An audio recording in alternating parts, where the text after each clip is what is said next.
So hi everyone, in this video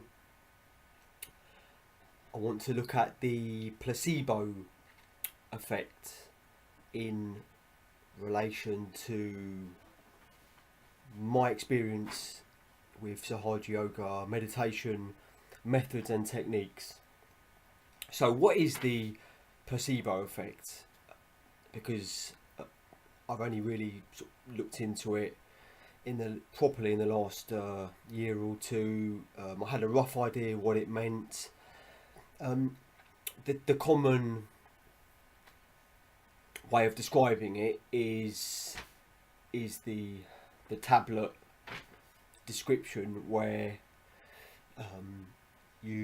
somebody is not feeling well, so a doctor or somebody gives the person a tablet, and the doctor tells them that in the tablet is all this goodness, vitamins, whatever it is, and it's going to help them to feel better for whatever illness they may have, whatever it is. So the person takes it, and shortly after, or whenever, they start to feel a lot better about themselves, and they believe that this is down to the tablet they've taken.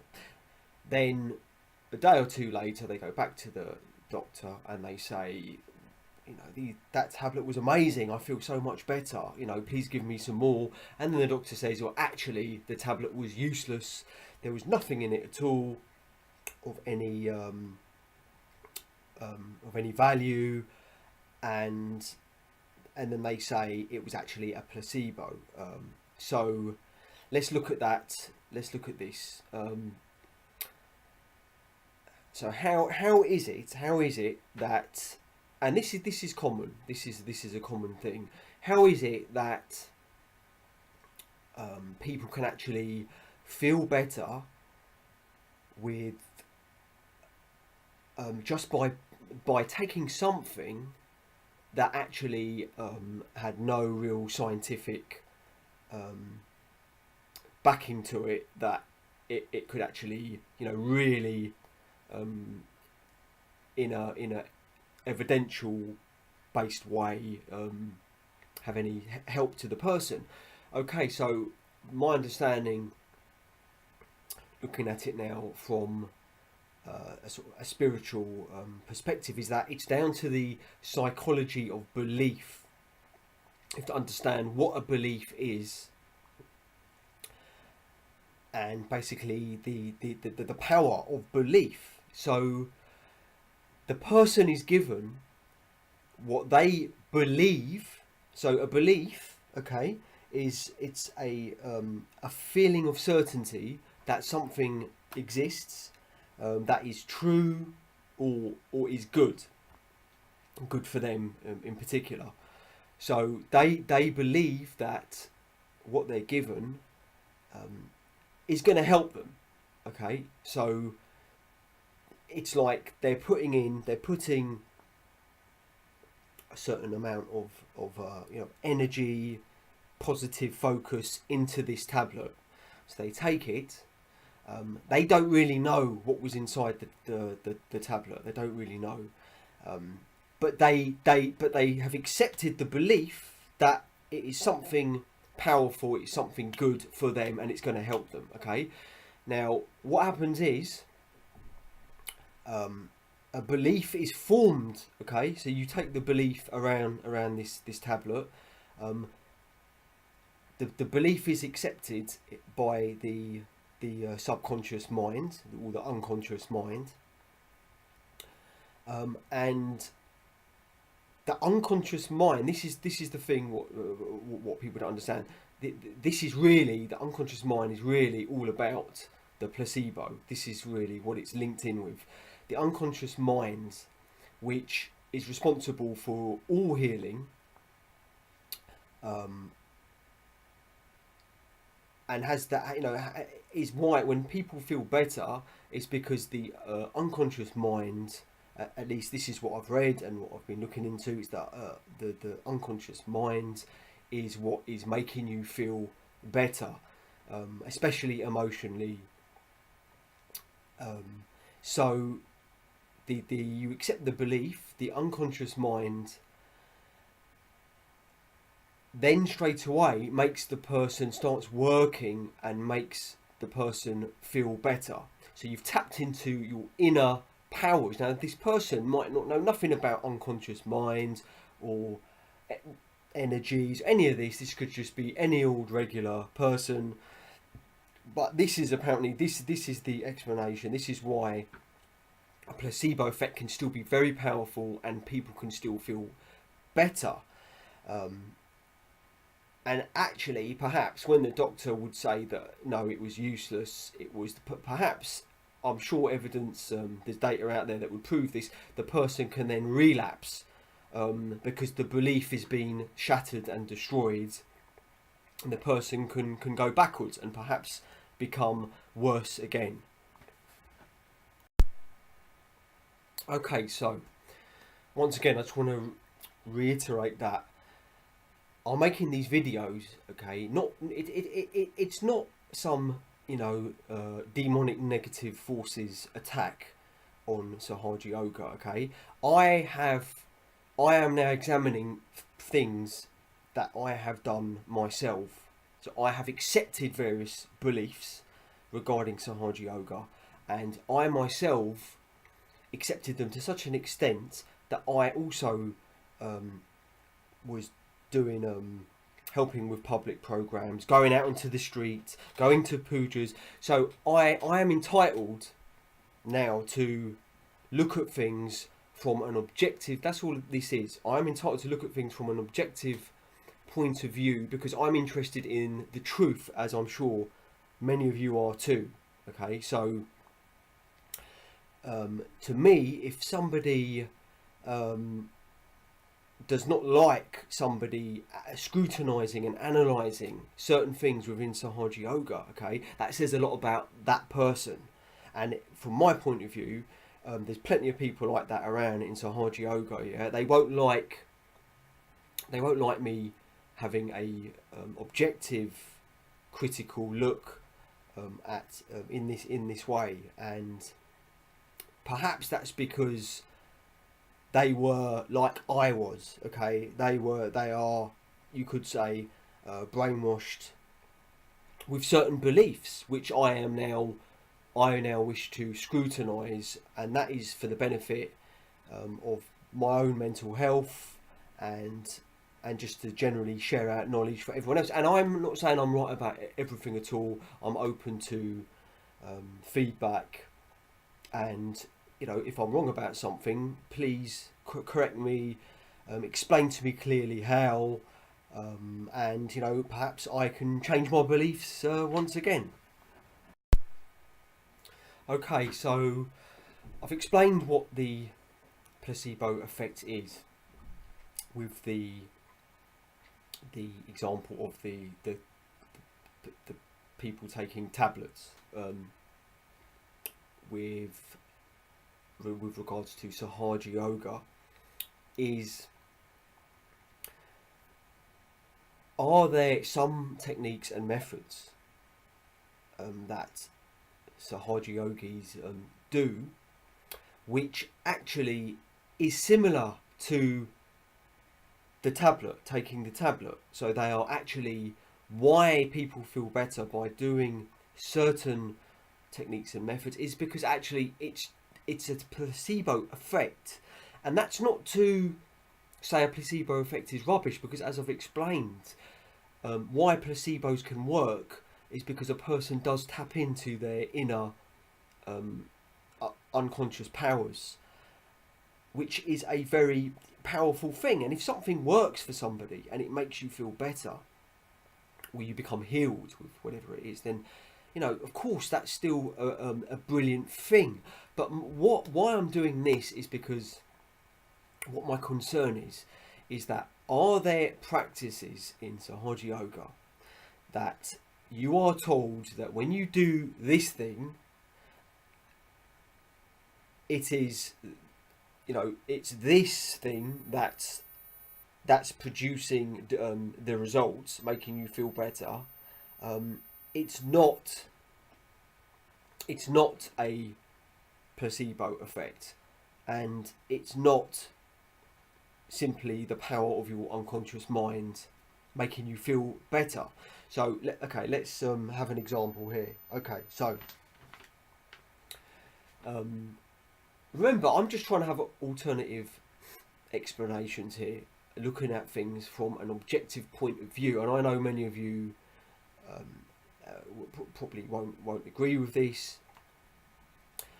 However, so let's look at when you clear your left and right side. Now, if you just look at a meditation alone, there's a lot of scientific research to back up the power of the unconscious mind regarding a practice of meditation. Various types of meditation, in fact. It doesn't even just have to be Sahaja Yoga meditation.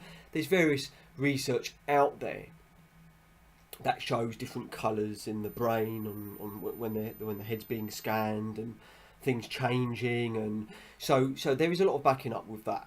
Okay, so that's great. But when you say, for instance, clear your left or right side, okay, so you put your either your left hand up or your right hand down to the floor.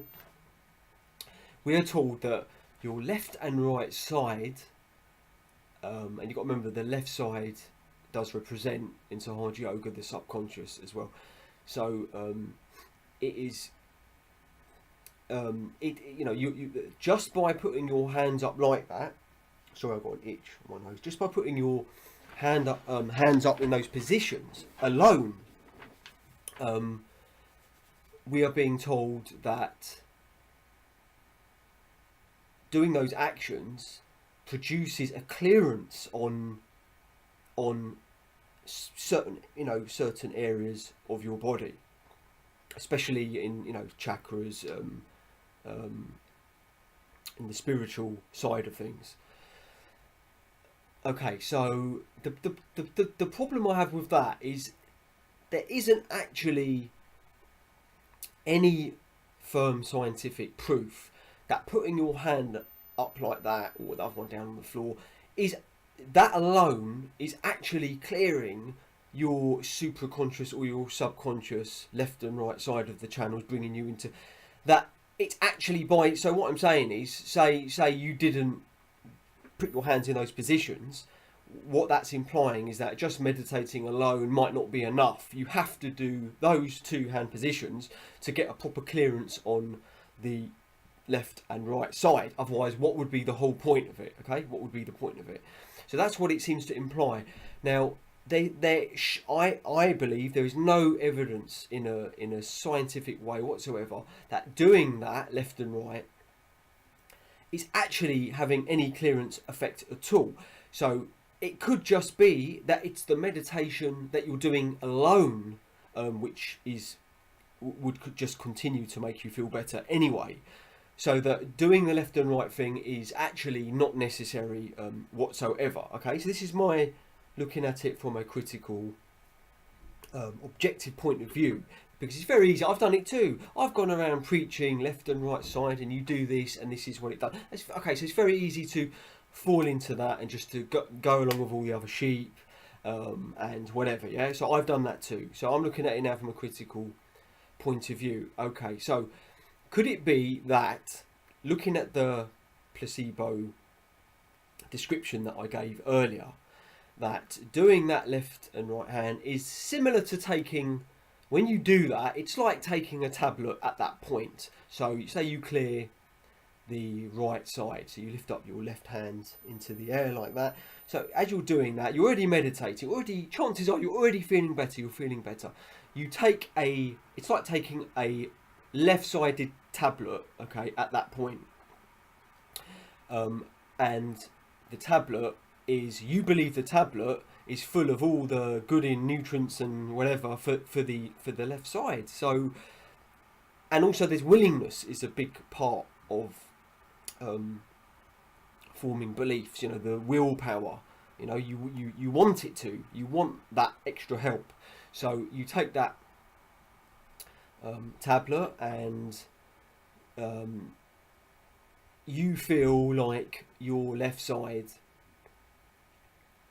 is feeling even better. So generally you're feeling even better altogether. Okay, so Could it be that that actually is all that's happening? Is that we're substituting a tablet at that point for these hand movements?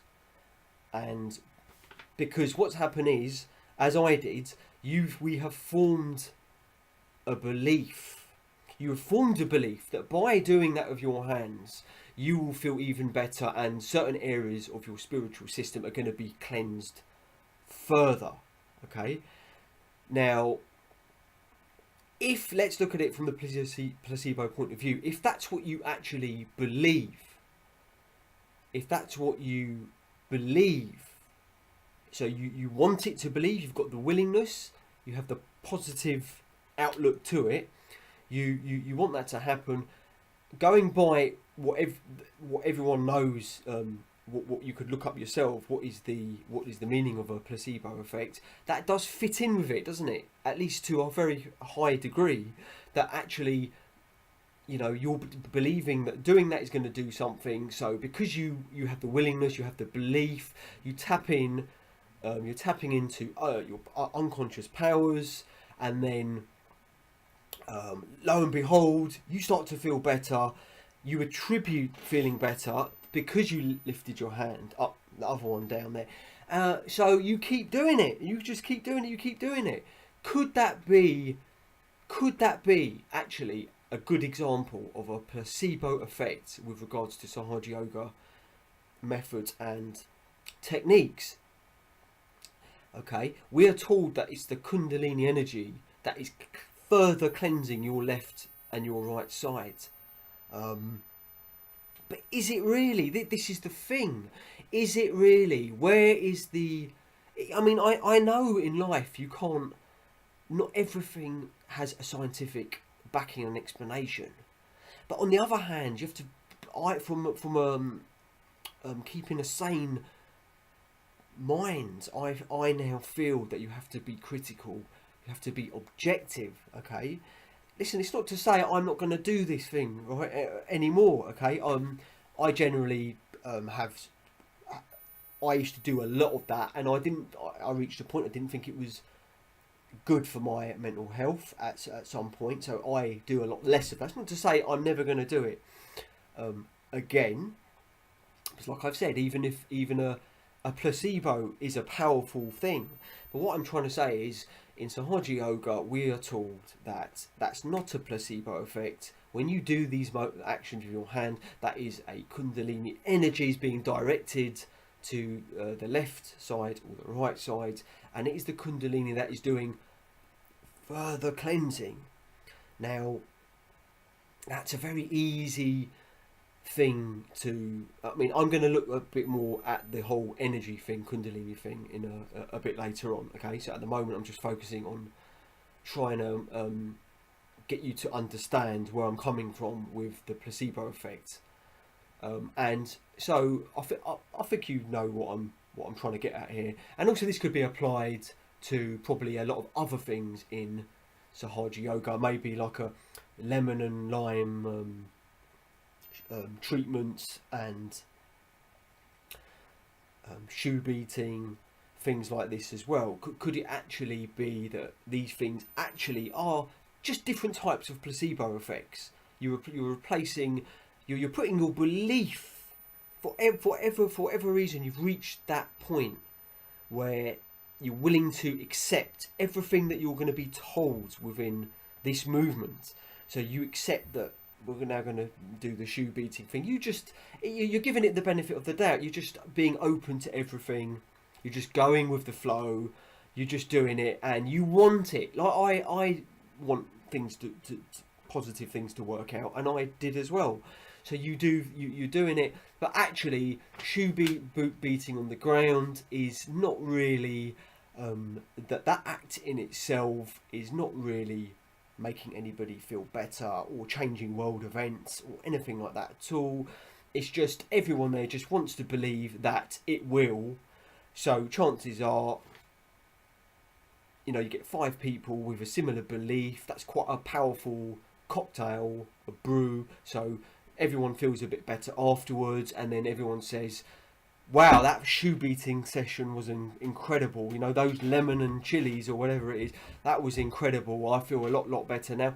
But could it be you just like I was, where I didn't have a clue about placebos. I didn't know what they meant. I didn't think it had anything to do with Sahaja Yoga at all. But things that somebody, as I explained earlier, I've had certain things explained to me, and I've looked into certain things, and I'm just looking at it now in a different light, because I don't want to accept anything that may actually have an alternative explanation, but I'm thinking it's A when it's actually B, because that is not good for my mental health, and it's not good for your mental health either. So